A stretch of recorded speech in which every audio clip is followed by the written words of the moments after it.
This tutorial is designed to help you better understand acceleration and have some practice with calculations. And acceleration actually means a change in velocity.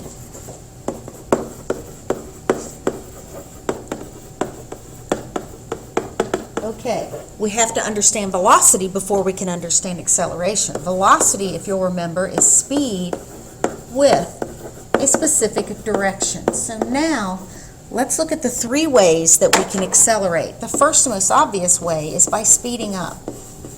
That means you might go from 0 meters per second to 10 meters per second. The second way would be the opposite. We can change our speed not just by speeding up, but we can also slow down. That way we could go from 10 meters per second to 2 meters per second. That indicates us slowing down. And the third way involves direction. So we can change our direction. So I could be driving this way and then change my direction and go that way. My speed can remain the same, but since I changed my direction, I am technically accelerating. So let's do a few calculations. The formula for acceleration is final velocity minus initial velocity divided by the time it took that velocity change to occur. The shortened version would be this: ACC equals VF minus VI over T. When I do my calculations, I always make a note to on my worksheet. I write out these things so that I can pull out the pertinent information from any word problem that I'm given. In this example, we will be solving for acceleration. Let's pretend I'm going to speed up. If I'm going to speed up, let's pretend my initial velocity is 0 meters per second because I'm not moving. And I want to accelerate to 10 meters per second. And all of this is going to happen in 5 minutes. So let's plug in our knowns now. VF is 10 meters per second.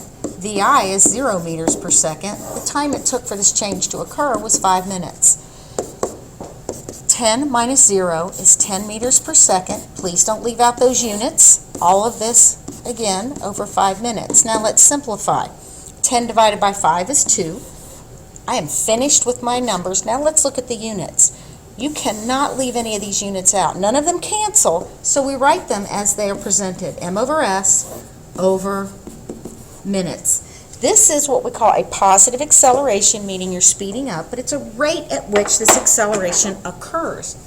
For every minute that you travel, you speed up at that rate. So let's take that 1 minute at a time. I started at 0. So after 1 minute, I sped up 2 meters per second, so that's my speed at that minute. After 2 minutes, I've increased my speed by yet another 2 meters per second, so now we have 4 meters per second. At 3 minutes, I've increased it by yet another 2 meters per second, bringing us up to 6 meters per second. This continues on until you reach your maximum speed. Now let's move on and do one that involves slowing down. We call this negative acceleration. So here we've got our formula. And again, I'm going to write these things to the side because it is very helpful. I'm going to solve for acceleration. Let's say I'm going to slow down to 2 miles per hour. And I started at 20 miles per hour. And this is going to take me 10 seconds to accomplish this change in velocity. Let's plug in what we know. Our VF is 2 miles per hour. You notice that I'm writing my fractions vertically. I need you to do that in my class so that down the road, the cancellations of units, it will be a lot easier that way. Our initial velocity is 20 miles per hour. This change occurred in 10 seconds. Let's work with our numerator. 2 minus 20 is a negative 18. The units are the same, so we get to keep those. And this is over 10 seconds.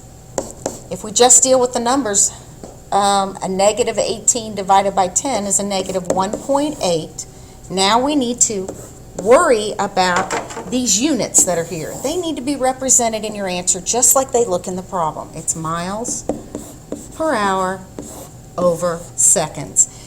Now, this negative sign indicates that we are losing speed for every second that we travel. This negative acceleration translates into slowing down or deceleration.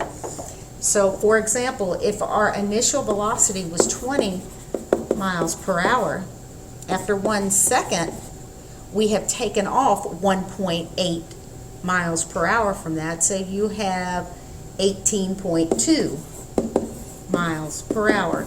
And this continues until you get down to your final velocity of 2 miles per hour.